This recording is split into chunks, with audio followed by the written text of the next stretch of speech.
did it through the building authority. Well, you Good know good afternoon, who is not here. committee members and the rest of us who are in the audience. I'd like to take this opportunity to welcome everyone to the City of Franklin's Budget and Finance Committee meeting scheduled for Thursday, November the 13th. The first item on the agenda is citizen comments. If we have any citizens that would like to comment on anything that's not on the agenda, step forward. We'll give you a minute or two. Seeing none, let's go to item 2, approval of the minutes. Move, Hope everyone's had a chance to read those. I'll entertain a motion. move for approval. Second. Proper motion and a second. All in favor indicate by saying aye. Aye. Item 3, consideration of budget calendar for fiscal year 2015-2016. We wanted to bring this to you a little earlier. Normally, this is something that we bring in January, but because of some of the meeting conflicts and so on, we wanted to go ahead and get this in front of you this year. You've got 2 pages of the budget calendar. It shows the internal meetings that we have with our departments, and the other side, and the next page shows the board meetings and when they would fall. Would like to go ahead and get those on your calendar if those dates are acceptable to you. They follow exactly the pattern that we had in prior years, almost to the letter. I think we changed a couple of the dates for the budget hearings that fall in May, but other than that, we've basically just changed the dates to make them work. If you have any comments, suggestions, edits that you'd like to see us entertain, I thought we'd get that in front of you and perhaps go ahead and move it on to the board if it's acceptable to you, and we can go ahead and start working around those dates. So, And I don't think we need a formal board action. We'll just share it with the rest of the group if you all are comfortable with it, because it's really the committee's work, and it fits your normal schedule, but we'll make sure they know, but wanted to give you a chance to give us some feedback on that. so January the 8th, February the 12th, March 12th are all our regular scheduled committee meeting times. That is correct. Okay. And say for instance on January the 8th, the budget calendar, budget goals, revenue preview will be on the agenda for that particular night then, as well as anything else that we need to put on the agenda. Right. Okay. There will probably be some things that we might want to move forward or back, move a department forward or back. If you ask us for a particular report on a certain revenue type or something like that, we can insert that in some of these. But this is the general blocking where we do public safety first. We do public works at the March meeting, and then basically all the administrative functions in April. Bring a budget back to you in May. And I don't know what, it just looks as though this is a lot to go on one meeting, but you seem to think that we can take care of that. For instance, in the March meeting, look at all of that. And we sort of This is have. what we've been doing. We've had like 2-hour meeting, I think one thing could. is, for our regular meetings. Or more. We know, Yeah. it's more than an hour. For our regular meeting like today, we're probably not going to be here 2 or 3 hours, but when we get into budget, as you yeah. recall, Yeah. we will go into that second hour. Or more. The tape will run out. Well, I would add to those comments that this has been successful. We've done this for 3 or 4 or 5 years now, and it's been fairly successful in that it gives you a chance for FaceTime with the department directors. It lets you hear in their voice what they are suggesting, what they're recommending. They obviously don't always get what they recommend, but it's nice for you to hear that before the fine tuning goes into effect. So you think we just stay here that particular day until we get all this done? That's what we've done for 6 years. The same pattern is what we've done. That's what we did last Yeah, year. and we try to keep it pretty focused in terms of the structure of what's presented to you, but these do make for some longer meetings, but it's well worth it to give folks a I chance don't to talk mind the with longer you. meetings, Yeah. I just We hope we can get them all in. Yeah, this is what we've been able to accomplish in the past. I think we'll be able to. It does create some focus on the part of the directors to make sure that they have their presentation concise and to the point. And we leave it open for ourselves if we need to tag on a meeting. There have been times where we've done an additional meeting to cover certain things, but we've been able to move through in this pretty similar schedule last several years. So do we need a motion on this? I think as a committee, if you want It's a to, consideration, I mean. approve it or whatever, we don't need a formal board think vote on this, but I we'll think just it's share it on consensus. if you're We'll move it. I'm in comfortable. agreement. Okay. And I am.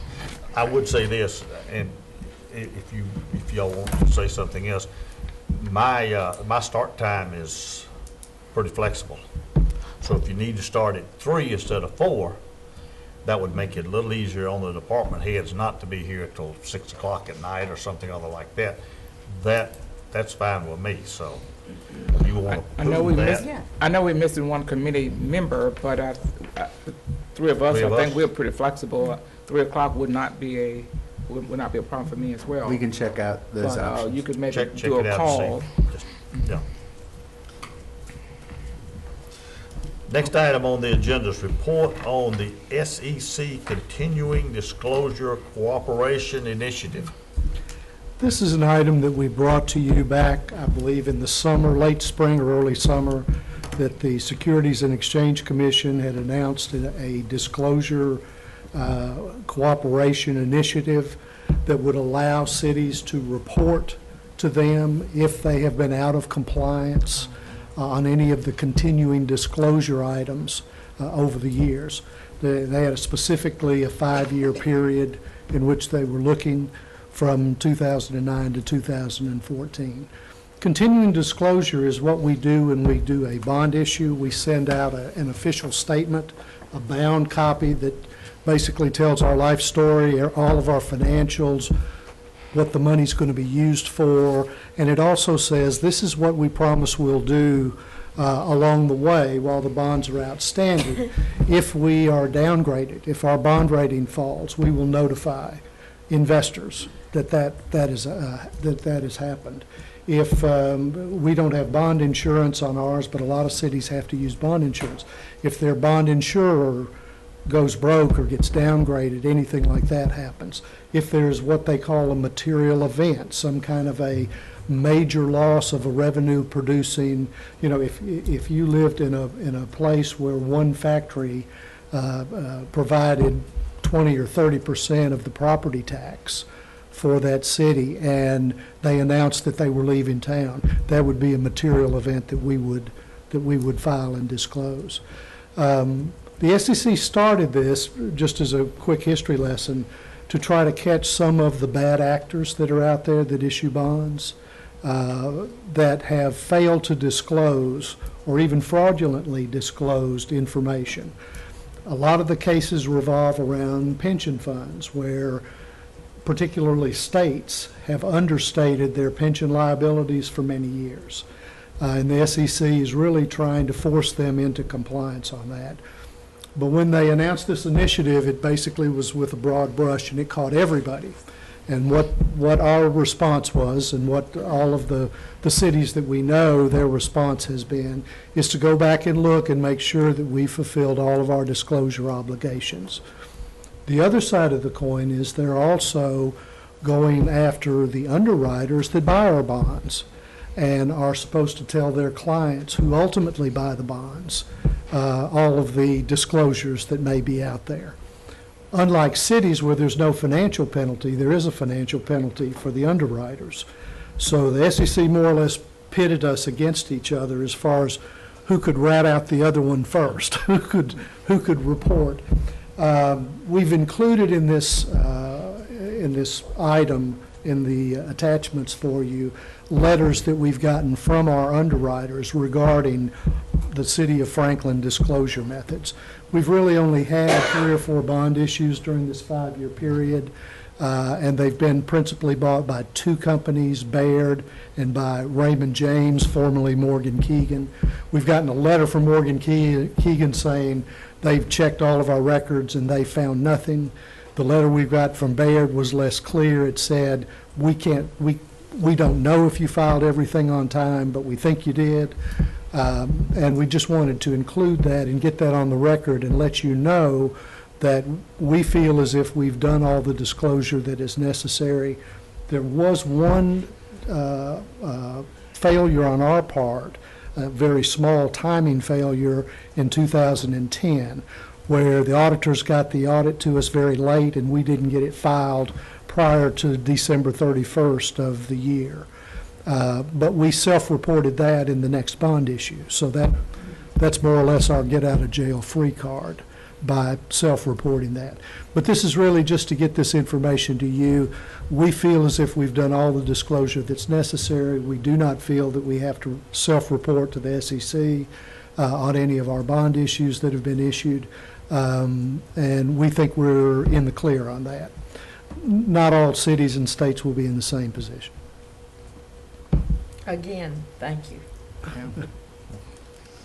So no action on the part There's of the no committee action. other than just information for us. Correct. Next item on the agenda, consideration of a resolution certifying bank accounts and loans. This is just a routine resolution that the banks that we use for deposits ask for from time to time. We last passed this in 2011, so the resolution's gotten a little stale. Nothing has really changed on it, but we're asking you to adopt this resolution. It just says who the bank can talk to. You're familiar with all the medical stuff. You know, they make you sign a form that says privacy, who you can talk to. The banks want to know who has the authority to talk to them, to be able to look at accounts and get balances, and also to change any of the, make deposits or change any rules that we have. So it's pretty routine. The language comes from the bank and not from us. That's why it's a little clumsier than what our resolutions normally look like. So it's Eric, you, and the mayor? I see a couple other people here. Well, they're allowed to inquire. Oh, okay. And get information from the bank. And there's no withdrawals with these accounts. This is just deposits. Well, it does allow wire transfers and certain things, but we have internal controls over that, where before we can wire out money, Mike will set it up, I have to approve it, or vice versa. Okay. You have to have two people to that's what I go wanted to know. for any kind of electronic transfer. You want a motion to accept the resolution? Yes, please. I move that we, I so move that we accept this resolution. Second. Yes, Proper sir. motion and second, all in favor indicate by saying aye. Aye. Do you want to include that on a workshop, or do you? I think we can move it to I the think it's consent item. I don't, I I think think It's it's pretty direct to routine. the board with it for a vote. Next item, consideration of using intent to amend in the budget amendment process. This afternoon, what I'd like to do is actually throw back out a term that we haven't actually used since fiscal year 2009, an intent to amend. And what this does is, it kind of goes along with what we're being told by the Comptroller's Office, how they want us to do budgeting. And let's say that there's an item that were to come to you, like later on in the agenda, that's not currently in the budget. And currently what would have to happen is, there would have to be a formal budget amendment that would have to go through 2 readings before that purchase could be made.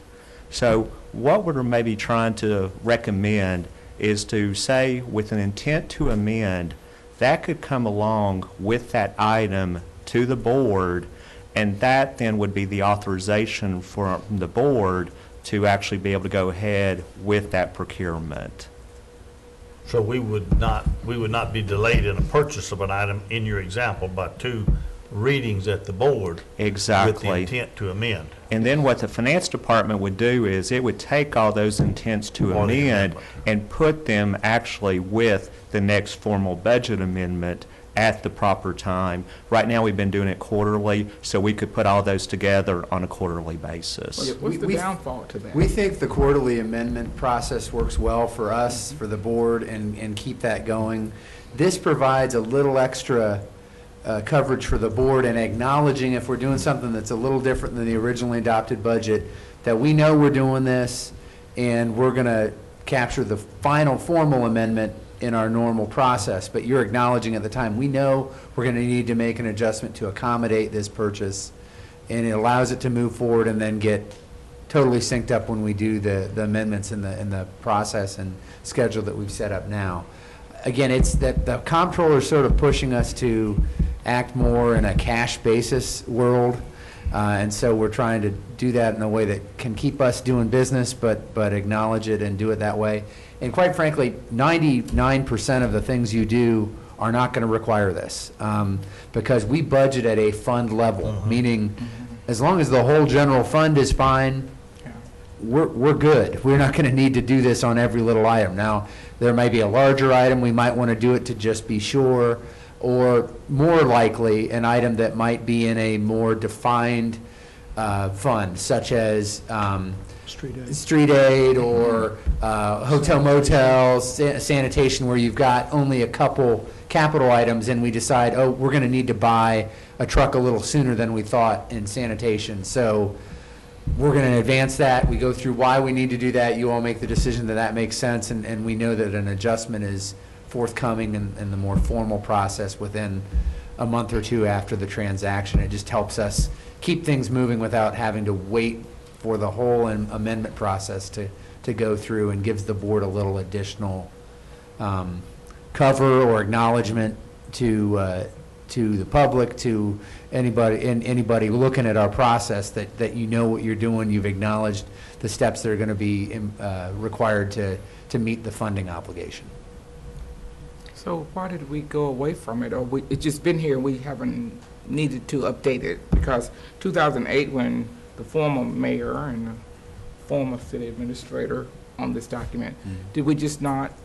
Well, what had happened is, during the past few years, it had been worked out that essentially budget amendments would be done after the quarter was over.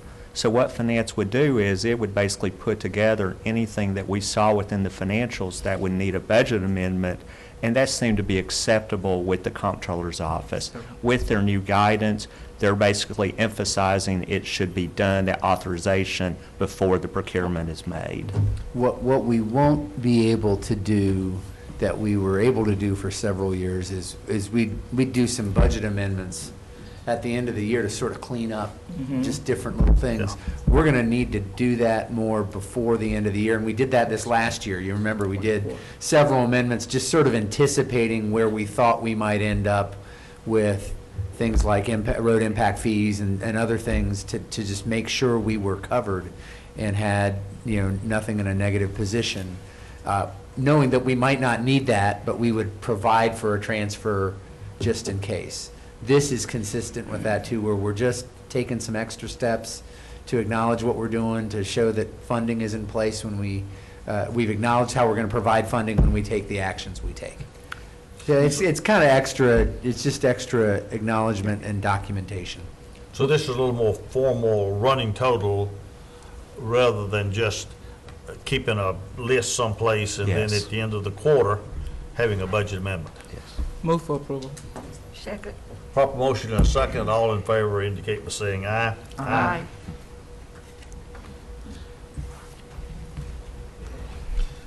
Next item, discussion of newly required unaccounted water schedule.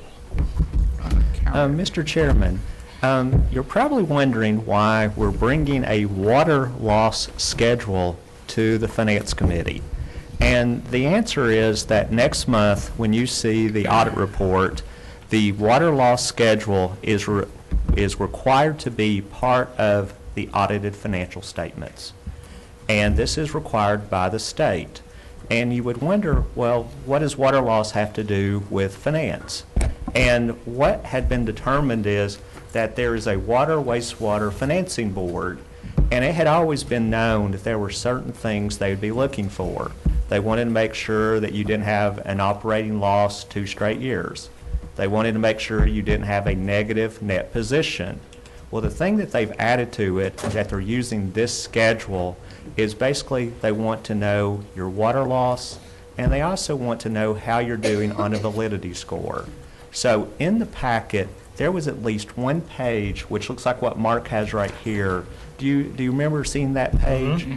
And what it is, there is basically state requirements as to what you need to have. And as far as water loss, and I even had to kind of make sure I understood it myself, is that water loss needs to be under 30%. And if you look at this schedule, and Mark, was it 25, 26% that It we're at? depends on whether you look at volume or cost. So we are within that limit.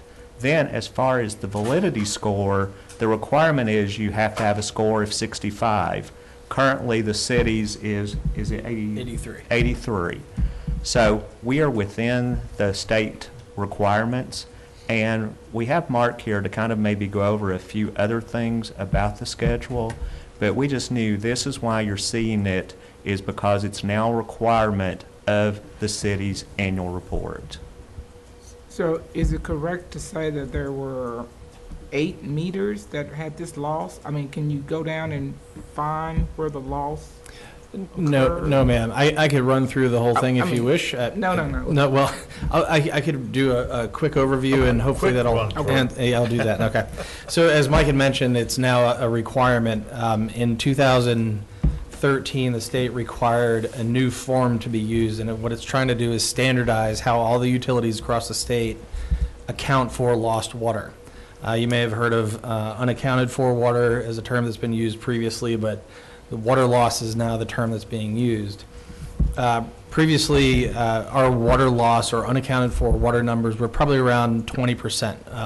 And I ran the calculations for this year relative to 2012 when we used the old methodology, and we're about the same. We're right around 20%. So how did you get to the 20%? Well, it includes the amount of water we purchased, the amount of water we treated, the amount of water we've sold, the amount of water we've used for flushing fire hydrants, for the fire department's ISO program, water quality flushing. There's a whole series of other things that go into the calculation. And what So sorry, go ahead, I'm sorry. what you processed, what you purchased, minus everything that you can account for. Everything we count for. used. The And net then difference. whatever's left over is the lost Water water, loss. the unaccounted for Okay. water. Yes, sir. So AWWA, which is American Water Works Association, standardized this into this form that you have before you here. And it's a little different the way they calculate it, which is fine. They're trying to make sure that when you benchmark against other utilities in the state, that you have a good comparison as to where you stand. So that's kind of the brief history. And this started in January of 2013. So FY 2013 is when we first started using this software. So in the city, we have a number of different losses that occur. They can come from leaks, they can come from flushing activities. And TDEC has a flushing program that we also do in addition to the fire department's flushing program. And the whole goal is to help utilities focus in on these issues and drive down the water loss numbers and improve the validity score. So there's two things we're looking at here, the water loss and validity score.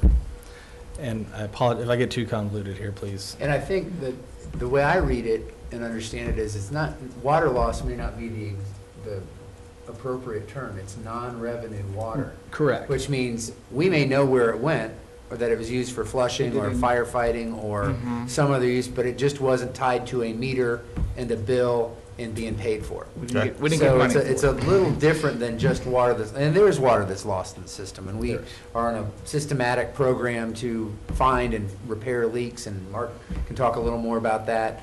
There are also errors in meters. As meters get older, they don't work as well. So it's all a mix and match of those various issues that drive water that we don't necessarily get paid for, that was either put into the system and used in some way. Right, part of the operation or, leaks, that sort of thing. So if we referred to water loss as water that didn't generate revenue, we would probably be That's a more accurate term. more accurate. Yes, sir. It includes loss, but it includes other uses that we just didn't get metered and billed. So what changes the validity score? Well, okay, so validity score, you see the smaller boxes to the left of the larger, they have numbers between 0 and 10. And the validity score is the reliability on the source of your data. So 0 is unreliable, 10 is most reliable. In many respects, we do fairly well. You'll see billed meter data is a 7. So there's a matrix that you select your numbers from, and we used a pool of people in the water department and to come up with these numbers of what made sense to us. Unbilled, unmetered is 8. And there's some of these that are default numbers that AWWA recommends because there are certain things you just do not know. And unauthorized consumption, for example. You look at unauthorized consumption, that's theft from fire hydrants or people bypassing meters. We have no idea what that true number is. But through studies of many utilities throughout the country, AWWA has an approximation of what they would be. So we use that approximation. If we knew what they were actually stealing, we would probably be able to stop them.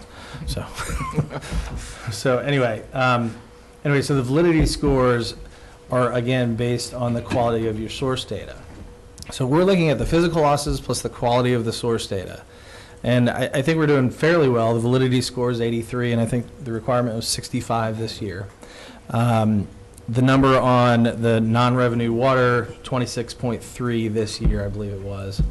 And we're working to drive that down. I think next year the goal is 25%.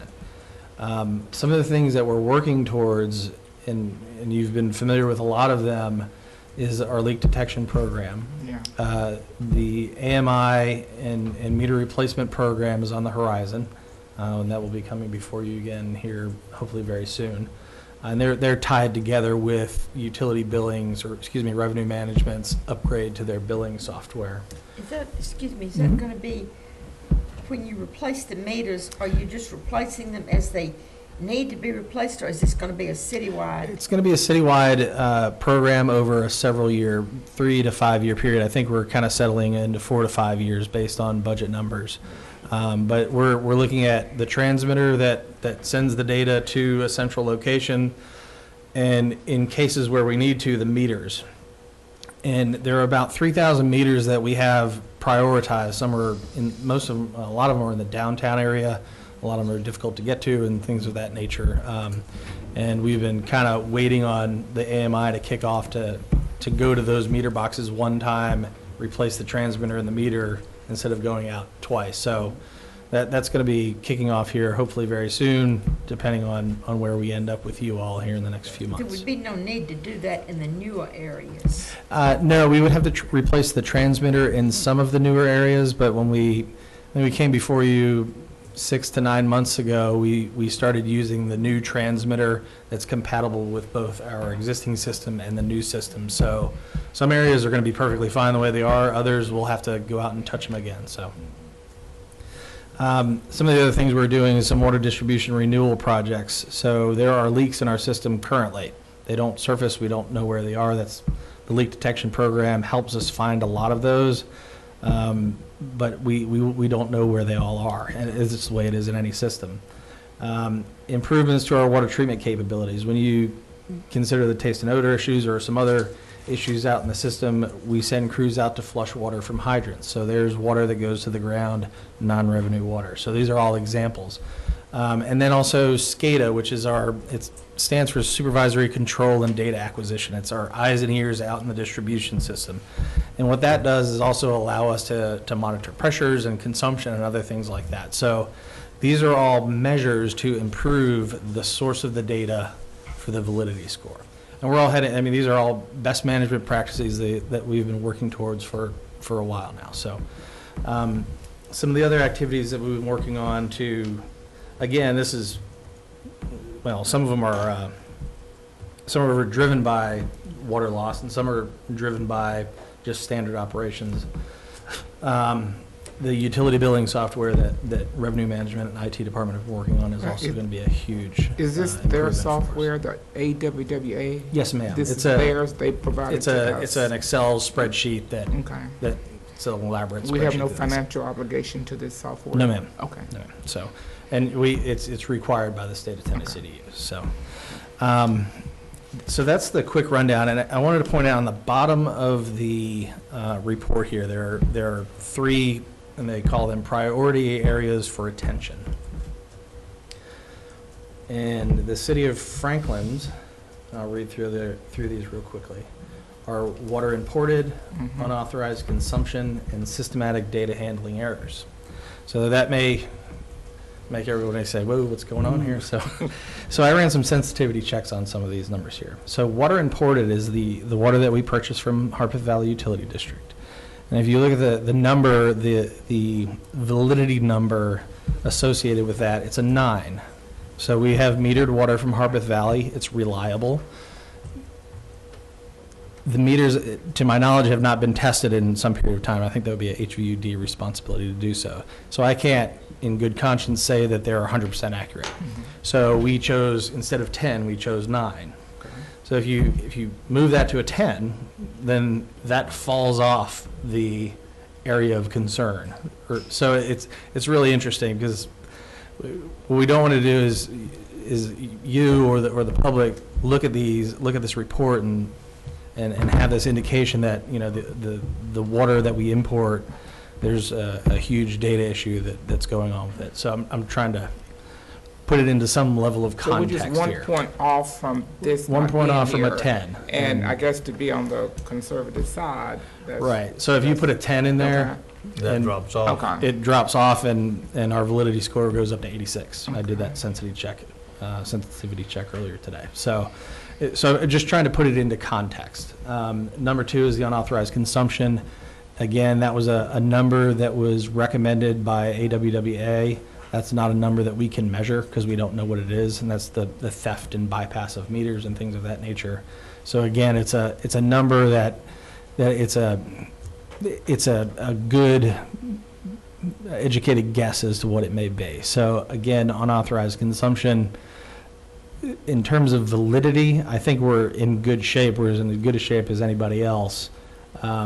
I don't necessarily view that as an ongoing issue in the city of Franklin, though. How do you get free water? There's lots of ways to do it. I'm not going to advertise, though. Oh, We have a so speech- only the crooks would know. Okay. No, we have caught a number of people Okay. over time, and it's, yeah, and we address it as necessary. So, but I'll be happy to talk to you afterwards. Don't And tell the world. And then the systematic data handling errors, I dug into the reason why it's on this spreadsheet as well. And that has to do with the utility billing software that we use, and the upgrade should, I think in good conscience, we can elevate that score when the utility billing software gets implemented, and I think we're making good headway in that area. So I think we're doing the right things to improve both the non-revenue water as well as validity score, and I just offer to answer any questions if you have any. Did I cover everything that we need to do? Did you give a number for the unauthorized consumption or the systematic data handling error? 8, 9? The unauthorized consumption, well, that's actually a good one to, so if you look at the unauthorized consumption component of this spreadsheet here, the default option is selected for unauthorized consumption with a grading of 5. So Where is that? that would be under water losses. It's the first line under apparent losses. It's probably about halfway down your spreadsheet there. Just Well, a third of 5 the way million down the gallons a spreadsheet. year, yeah. So it's about, yeah, I think that, so what it is a percentage of volume in the system. It's 1/4%. Does it say 5 on there? It does Does it not say have a number 5? on the data I side. don't see it. Yeah, it's not showing it. It's you see right here. It's not, for whatever reason, populating or visible. 5. It is a 5, right. So we selected the default option simply because that's the best educated guess that we have. And if we were to change it in any way, it would be a number that is completely fabricated. Well, it's So best to, I think, Well, you can justify the 5. yeah. The 5 is based on the recommendation by AWWA unless you have more specific information, of which we don't. So that's the purpose of that. So this is just a discussion. Do we need anything else? Yes, Just- ma'am. If I sorry, go could ahead. circle back, the reason that we're bringing this to you is because when we next meet, you're going to be looking at our audit, and you're going to probably have questions for our auditors. And when you open the audit booklet and you flip through, To water. You're gonna see that this there. page is going to jump out as if it was hot pink. Oh, so we have been warned. And if any of our listeners at home do the same thing, they're going to do the same thing. So we wanted you to be informed of this and be able to answer questions for our citizens of why this is in there. This is, again, it's brand new. We've reported this type of information in the audit for years, but this is an entirely new format. It's very specific, and it jumps out at you. And it looks very different, and I think you're going to get questions about, well, why is it, what's different about that? Why is it different this year? And the answer is, the information is being required in a different format, a standardized format, all across the state. And the numbers that Mark has given you, we've checked with Murfreesboro and Brentwood and some others. All of our numbers are very similar in terms of the water loss. We're all in the upper 20s. I think Murfreesboro's a fraction higher and Brentwood's a fraction lower, but it's within a percentage point either way. So the numbers shouldn't jolt you. The presentation probably will. And one thing I might note is the state, as far as passing score, 65 is the current passing score. It would like to see improvement and have that raised to 80 within 6 years. And you'll note that we're already at an 83 score, with basically already above what they're hoping to get others to. Is Maybe- anybody at 100? Maybe we can get up in the 90s. We haven't found Not that we anything. know. Not that we know of. Mark did pull and has here, if you would like them, copies of some other cities. Germantown, which I think is at an 80. I'll give Mike the credit. I don't Thank you, want Mike. it. Yeah. I don't want it So if to you'd tell- like them, you can We'll save take it for one. audit. Brentwood and I Murfreesboro. think Murfreesboro's at a 73 and Brentwood was at an 85 There's in Murfreesboro. terms of that validity score. How many water districts does Brentwood have? They have more than, Just One. The one that I'm aware of. Yeah. I don't know if they, Well, They may have other Lawrenceville. utilities that yeah. enter into the city proper, but I would think that Mowry Valley and Mill Crofton would be serving part of Brentwood too. I'm not specific as to where. My guess is, though, they would be reporting in their Yes, sir. audit. They're reporting on their audit? Their audit, Okay. yes. So we'll be watching for that. Oh, okay. But we don't know anybody who has 100. No. Could you make 100? I'm not sure it's possible. I'm If you've got, if Yeah, we just want 90, that's the all. theft water is at a 5 level. At a 5. I don't know how you would I think get you've to got that one piece that it's very difficult to know with any certainty. And so I would guess we're all going to be using some kind of assumption number that's going to have that lower score. So I don't know how you'd reach 100 unless you were able to. I couldn't find a way to Unless you gave put yourself. a. I think we played with the better number, the process a little bit. Right, we toyed with the sensitivity of it, and Mike, I think, did the same on, separate from me, and, some of it starts to make sense once you spend a little time with it and review all the definitions and everything else associated with it, but, I think it's, instead of a hard grade, it's more of guidance as to what you should look at next, and that's what we're doing, so. Good. Thank you. Thank you. Next item, update on the 2014 property tax billing.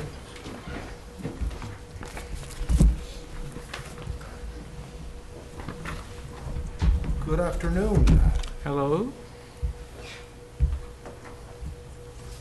We have before you what is a standard report that we would provide each year, but wanted to focus on it. It's in your reports package as well, but to just focus on it for a moment, that we can see the impact of our recent property tax bills that have just gone out. The county assessment is listed at the top of this schedule, and for the city of Franklin, our total assessed value was almost $3.5 billion, and it translated into almost $14.2 million in revenue. If you go to the bottom of the page, you can see our 2013 tax rate that was at .3765 to the 2014 tax rate, where we have raised it 3 cents to .4065, or 40.65 cents per hundred. That leaves us with revenues from two primary sources, compared to the $12.342 million in 2013, we'll be at $14.2 million this year. $807,000 of that money comes from assessment growth. So had we not increased the tax rate, our revenues for property tax would have increased $807,000 this year. With the tax increase, it is almost exactly what you projected, or Mike, others, that we would have $500,000 in each opportunity for street aid, restricted for street aid, and $500,000 restricted for capital projects. That really is 523 or 524 for those two. So that came out right where you had expected or projected. And so the total for that will be about $14.2 million as compared to the prior year of $12.342. So I just brought you good news and the explanation of that the 3 cents did exactly what was projected, and an increase in the growth of the city and assessments done by the county assessor's office have brought in that other $807,000 to the general fund. Just want to recap, the street aid, $500,000 plus. Yes, And the capital project, $500,000 plus is there, yes. As we plan. And you see that specific designation too, that those are identified for those two purposes. Line items. Yes. And that's what we did the 3 cents for. Exactly. Yeah. Where is, I'm looking, the $800,000 that you referenced, the fact that. The difference. That's the assessment growth. The assessment. Outcome. the assessment went from 3.3 basically billion to 3.5 billion, or $200 million increase in assessment. And that brings in another $800,000 in Assessment growth. revenue. Look on that line. And I looked at that $800,000 in revenue as the prior year's tax rate. 807,342. Yes, sir. Of taxes just from increased assessment. So. You know, you would have thought, well, it doesn't matter. I would have, but I thought that might have been a little bit more. That's a very good. Is the TIF district included in this? It is, and it's a very good point, because we suspect that there will be some last-minute add-ons or pickups Okay. from the assessor, because there was very little movement that we saw. I say very little, there was $60,000, $80,000 Correct. additional. But what it tells me is that Franklin Park and the apartments that are along Carruthers probably have not been picked up, or not picked up perhaps as much as we thought they would be on the 2014 tax rolls. Again, just a little bit of inside baseball. It's effectively what is, most assessors, most county assessors put on the books whatever's there on January 1st of a tax year. So anything that was constructed during the year, and you saw the entire, Yeah. almost the entire 10-story building, in most counties, that probably wouldn't be picked up. Historically, Williamson County has always picked up a portion of it, but we don't know where they are in that assessment in terms of the assessor's office. Now, when will the next assessment be, and will we pick that up at that point in time? My guess is if it's not picked up in some partial form this year, whatever's there on January 1st, and it'll be complete by then. I mean, you won't have the build-out on some of the floors, but the skeleton of the building will be fully charged for the 2015 tax year. But that'll be in your next budget, not in this one. Russ has asked that we get a meeting with those folks to also make sure we have an understanding, so maybe we can report back at the next meeting something about that. Yeah, I'm just, The I'm projections. just, just thinking about the number of projects that are there and what we built out and what we've seen build, and, I would just, Yeah, it should be a little larger. thought it would have been, hoped it would have been a little larger. Well, you Thought it remember would- when we did our development report, and the last one I saw was through the first 7 months of 2014. there's close to $300 million of investment that came through the permitting process. Yeah. So you'd think you'd capture some of that as well in the next It's cycle. in the pipeline. So there is a good amount in the pipeline. It's a matter of when it hits those tax rolls. And we try to keep abreast of that and track what's come through our development process and what might be hitting what the assessor sees. It is a great lesson, though, in how formidable it is for us to forecast. Yes. Yeah. Because even though you know it's in the pipeline, you know the permits have been pulled, you don't know when it's going to actually hit the tax roll. And then if you remember, when it hits the tax roll, we essentially wait until the February of the subsequent year before we ever see any revenue. So, Don't go you know, drop it. taxes are always paid, not in advance, but in arrears. Yeah. So you're saying that the 500,000 for street aid and capital projects will not really be available to us until the following year? No, this is available. It's to available now. This It's paid is the now. following. It was in the budget you approved starting July 1, so we are collecting it. It's coming in That's now. that's based on the rate. You adjusted the rate. Yeah.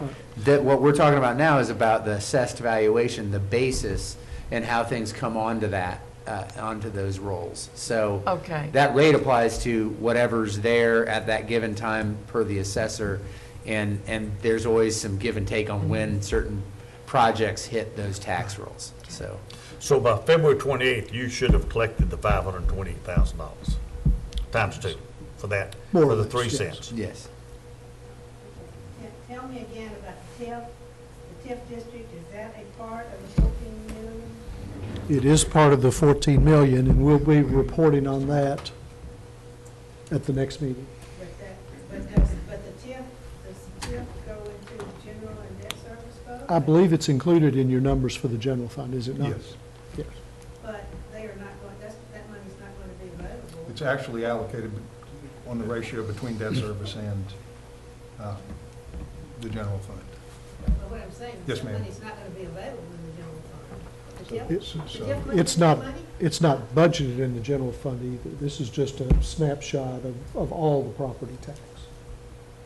That truly won't be available to be spent. What part of, at some other time, I want to break that down and see how much of that, you know, even on the new money, how much of that is in the TIF district, which would not be available to the general. We do have a relatively elaborate report that we're working on for you. For budget. Yes. We'll sit in January? I'm hoping that we'll see it next month. It's just been a little delayed because since we have gone over to the county collecting the property tax for us, we don't get the information directly. So it takes us a little longer to put together the breakout of the TIF district than it used to. But that revenue generated in that district goes to pay that note. It goes to pay the debt That's what service. happens with it. And we don't expect it to be much variance from the prior year. But it is paying its way now. It is, Okay. you are not subsidizing it. Initially, you did for the first few years, you're not now. When It- we're loaning it, we're not subsidizing. Yeah, you Loaning did. it. Yeah, you loaned it for repayment. You're now no longer having to do that because sufficient revenue is being produced in that district to pay that obligation. That's correct. And the more that gets built, the sooner it gets paid off. Right. It'd be interesting to see how much of the increase is from that. That's right. And the conversation we had about a project like Franklin Park, that's where it really has the impact because it's in the TIF district. That's right. So that goes a long way to help Along with that. speed up that repayment as you get big projects like that on. Thank you. Just Publix, I like the one tax bill. Yeah, that is nice. I've heard a lot of good comments from citizens about that as well. So we're glad of that, and thank you, Lawrence, for this information. And our thanks to the county for doing that. Yeah, they do a real good job, and we get good information and able to work with it well, so. Next item, consideration of amendments to the fiscal policy for receiving and depositing cash. All right, that's where the cash goes. I was going to try to leave. No, you might well. The city currently has cash receiving policies, but we're about to, as has been mentioned, implement some new utility billing software and a new cash receipting policy. I would be remiss if I didn't thank someone sitting behind me, Mr. Steve Sims, who has come home to make sure this got completed. Even though it's not necessarily on his watch, it's partly his baby. So thank you to Mr. Checking up on Sims. He is checking up on me. And y'all can ask me anything you'd like, and I'll let Steve whisper it to you if we so need. You know, we give him a chance to citizen comment. That's right. That's right. But this billing software upgrade and cashiering upgrade has given us a chance to redefine and restate our cash receipting policies, which are cash and near cash items or negotiable instruments. And it will make it consistent across all departments because other departments will be using this same software. We're finally joining some other departments with the software. It's the best thing it's for our safeguarding of assets. It meets our auditors' expectations for internal control. It makes sure we meet state law. It reminds us or restates the role of accountability of the Revenue Management Office as the central cashier, so it brings some more responsibility to the folks, including the staff in that office. Provides a common language and expectations for each of the departments, which is good, and a framework from which we can continue to train our staff as we go forward. And maybe even more exciting is the opportunity to respond to the ever-changing fiscal opportunities to improve our performance and/or to service our customers as we find new ways to accept and receive payments electronically and/or bills electronically. So it's restating that. It is co-authored, or authored and co-authored, but Mr. Sims was integral, as was the University of Tennessee, I believe. So All right. it's not necessarily all original. Yeah. I was gonna say, is this a new policy for us? No, ma'am. Okay. It's a restatement of and an update. Okay. Yes, ma'am. Well, surely we had things in place to, Very much like this, Okay. yes, ma'am. This brings us all onto the same page, and it's Okay. been shared with other departments. They have given comments and feedback, and we're ready to roll forward with your approval. It's to go forward. We need a motion. Please. Move that we accept this policy. I will second that policy. Proper motion and a second. All in favor indicate by saying aye. Aye. Thank you. Thank you. Next item on the agenda, Thank you. consideration. Now, do you want that to go to the workshop or Yeah, that would need to go, we'd probably put that on consent Consent. if you're okay. consent? Okay, It's really just amending all right. small. Pretty Next straightforward item, update. consideration of purchase of mechanical cranes to process volume at Century Court Transfer Station. A real crane? A real crane. While Becky's walking up here, I wanted to go ahead and mention that we're bringing this to you because we have some equipment problems that she'll tell you about. We had hoped to postpone and this until we went through the budget process. This is one of our intents to amend. This could be an intent Might turn into to one. amend. It's big enough, that's for sure. But we are having some repair difficulties with some of the equipment, and we looked at each other and thought, maybe we should go back and revisit this issue. This is something that, basically, thank you. Basically, there'll be mechanical cranes, and they'll be in our transfer station, and I'm actually gonna let Doug Pratt, who's our transfer station manager, and Jack Tucker, who's our assistant director, explain to you more from an operations side of things, what the difference in this would be. We recently had damages to a backhoe that were greater than $30,000, and we've spent more than $125,000 in the past couple of years on repairs and maintenance for backhoes. So that led me, if nothing else, that led me to say, let's revisit what this facility was actually built to use in the first place.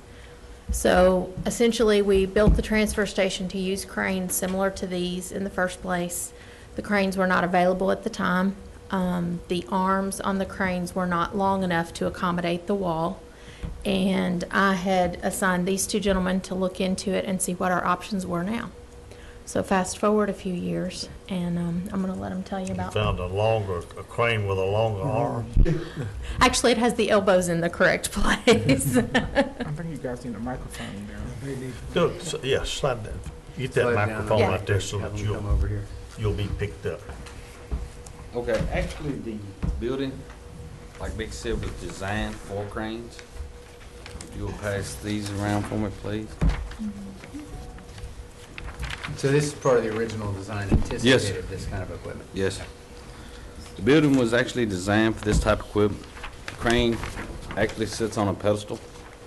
This metal around the edge of the pedestal, it was placed there for safety reasons when the cranes were not installed. It will actually come down and the crane will sit on the pedestal and will bolt to the concrete pedestal.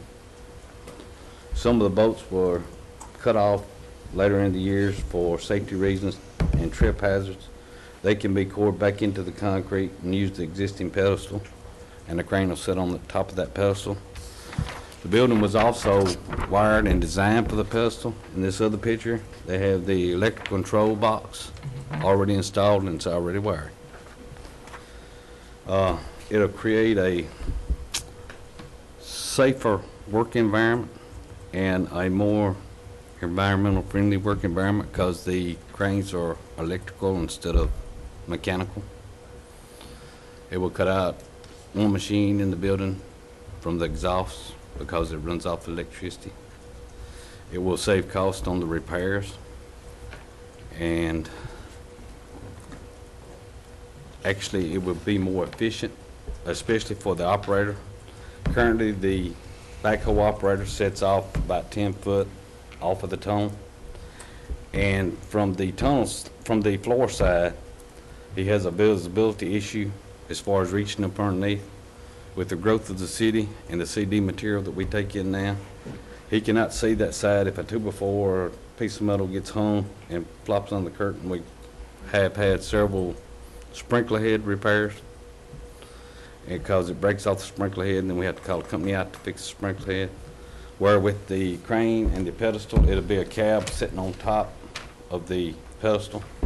He will be able to look off into the trailer and see exactly everything that he's packing without having any blind spots.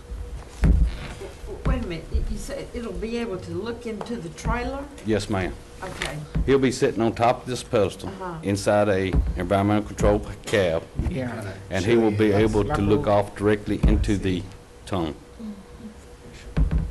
What is the measurement of this base here? What's, how approximately, I mean? Approximately, I'm gonna say it's approximately probably See, because that's, I guess that's the base of it there.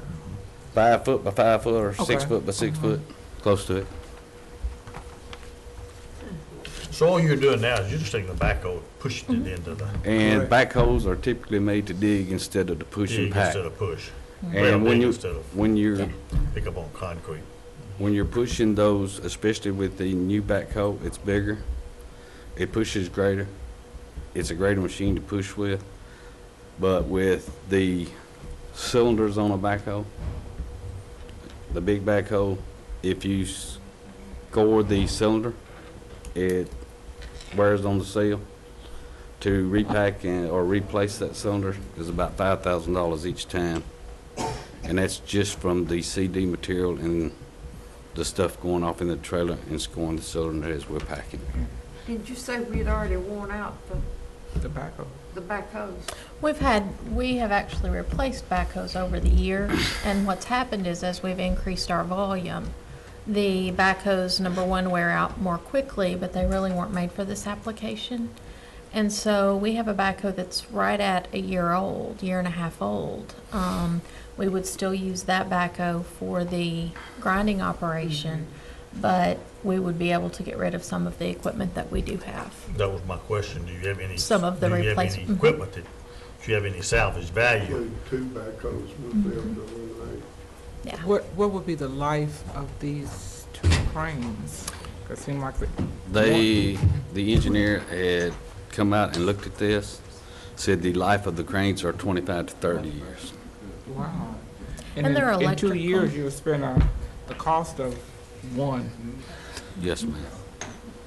Well, they're a greener piece of equipment to use because they're electric and inside that building's a dusty environment coupled with two big pieces of machinery that are diesel powered running now.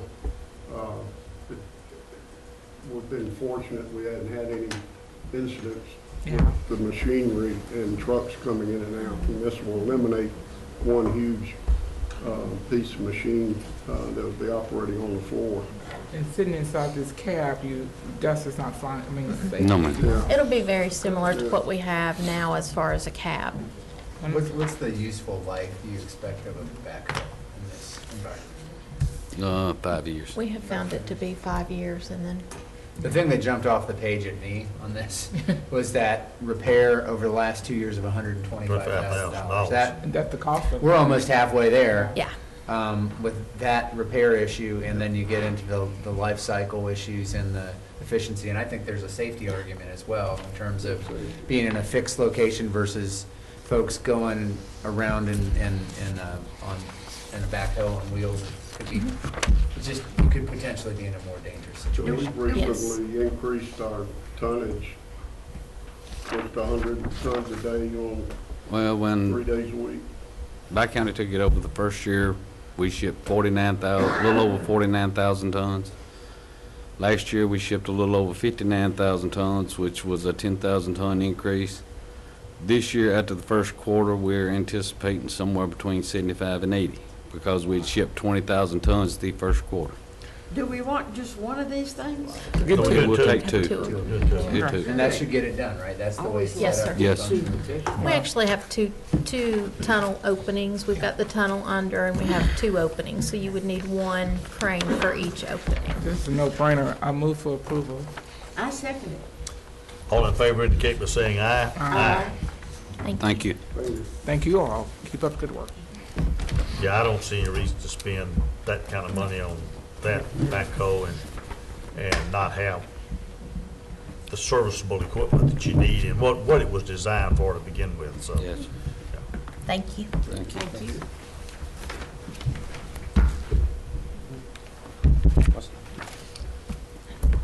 Monthly reports. Anyone want to ask anything? I tell you what, man, you guys hit what you want to hit, and then if there's something that we want to ask, we will cover that with you then. How's that? Is there anything you want, do you want to specifically cover something? Well, the one thing I would point out that leaps out at me is we've had 2 months in this fiscal year for sales tax, and we've got over 8% increase year over year in both of the months, so. No, I mean, really, it's a good thing. I mean, And, It's a good thing. and things are going well here. The other surprise, I guess, and it'll lead me into the second comment, is that the price of gas has fallen. And With that that means, hedging, and that's gonna, I love it when we lose money on our fuel hedge, because that means we're paying less at the pump. But what it also means is that our citizens have more money to spend at the mall, and we get no advantage to them buying gas. And we get a big advantage to them spending their True. money for groceries or at the mall. So, they've talked about this drop in the gasoline price possibly adding as much as 0.5% to the retail sales this year. That doesn't sound like a lot, but that's a big number. So, I do think that everything seems to be going as expected or better than expected on our revenues. Certainly, the construction numbers are extraordinary. The one weakness that we have is with fuel hedging. We've actually, 4 months into the year, lost money this year. And other than, I think, the first 2 months that we started it, we have been in the positive edge every time. But it's because gas has been artificially held up, Right. the price. And that's what the hedge is there for, is when it's artificially held up, we at least get a little bit back.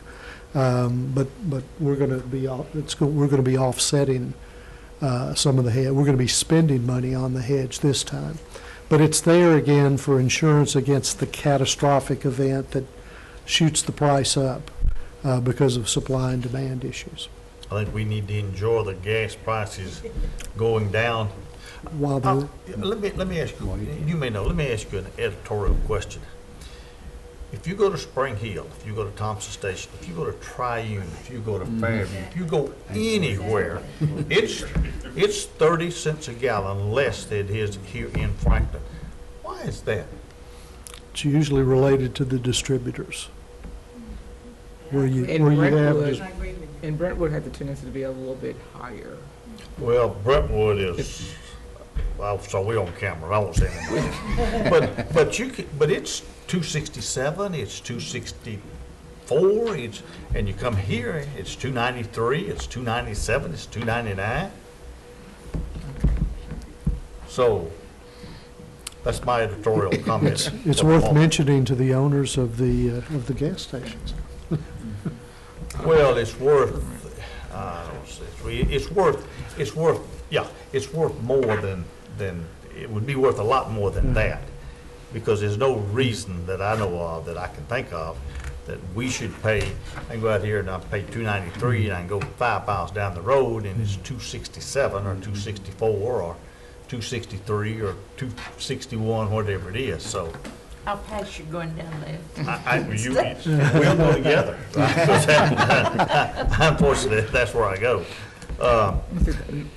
One comment, you are 8.5% over the same amount for the year to date, but we're 0.4% above budgeted collection. So we're right, so we're just about on where we were for budgeted purposes.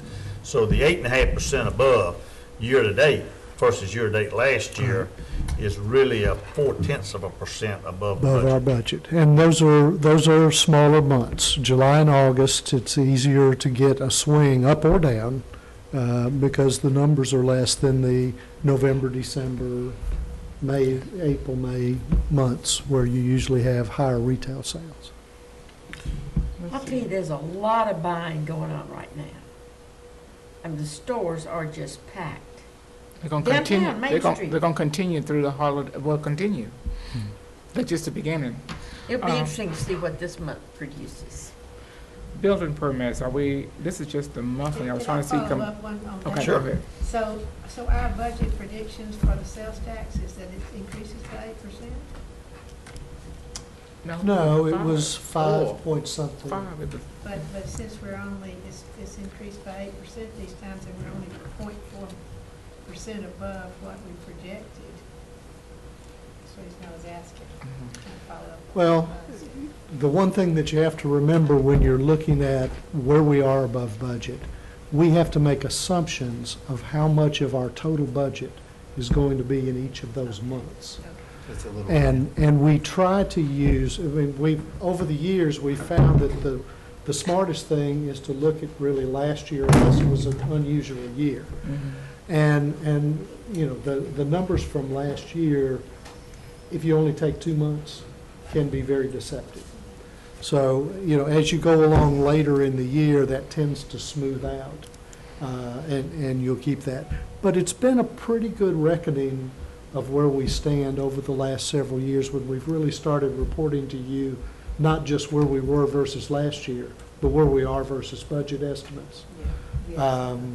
So, you know, you can see it move on these reports. That's why we put these reports out, is so that you can see very specifically what's there, and we try to give you 4 or 5 years of history so that you can see if there's a blip, you know, if it stands out tremendously versus the average of the last 3 or 4 or 5 years, that, you know, you may want to take it with a grain of salt.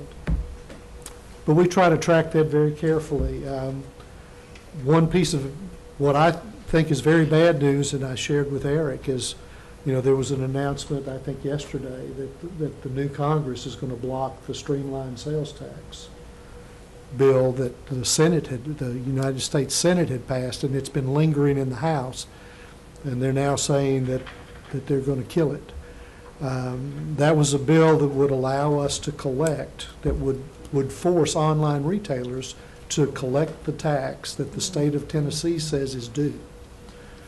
You remember us talking a lot during the budget time about Amazon, and, you know, now, starting in January of this year, they're going to start collecting. Maybe that's why we're up 8%. We don't have the evidence yet. It hadn't been long enough. But the non-Amazon retailers that are out there that don't have a presence in Tennessee are still not collecting the tax.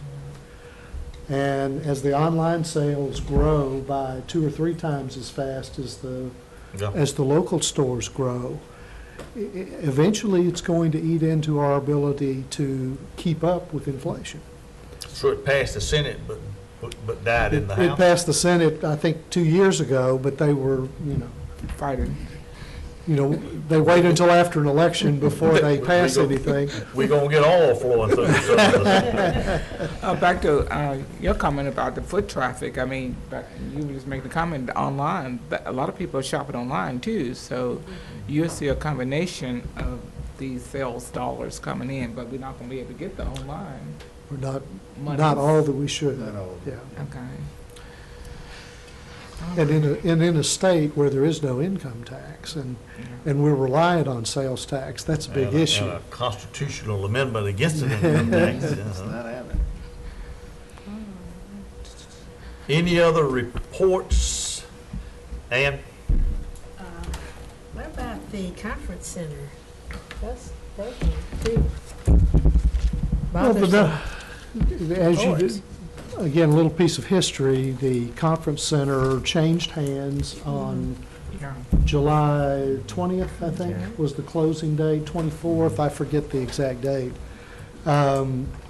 The month of July was particularly bad in terms of the report that we got. Not quite so much on August and September when you compare it to the prior year, but they have not had a good summer, and I attribute at least some of that to the fact that they changed hands and had some additional expenses in the process of doing it.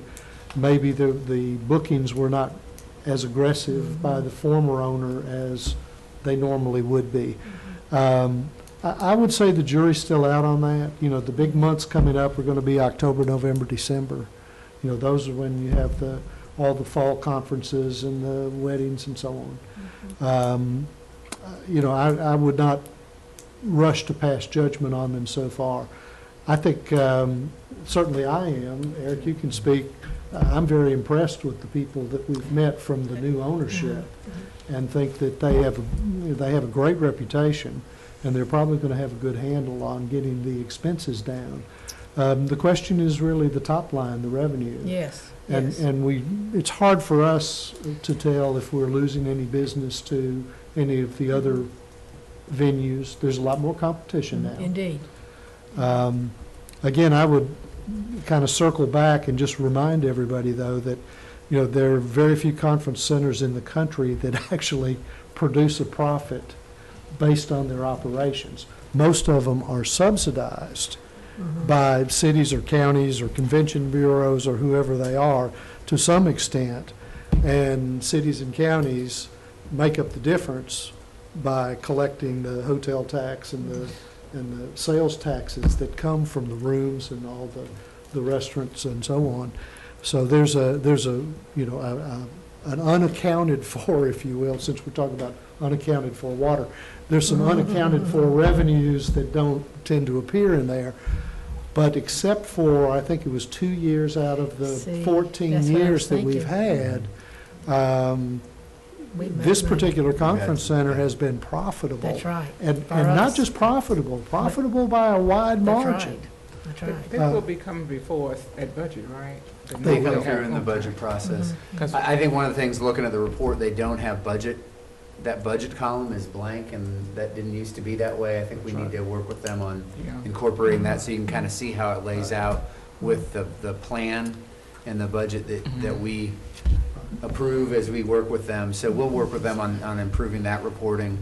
The other thing, and this is interesting, Russ mentioned this, in terms of other cities' performance. I was just at our fall conference for Tennessee City Management Association, and the city manager in Gatlinburg was talking about their center. That's where the conference was.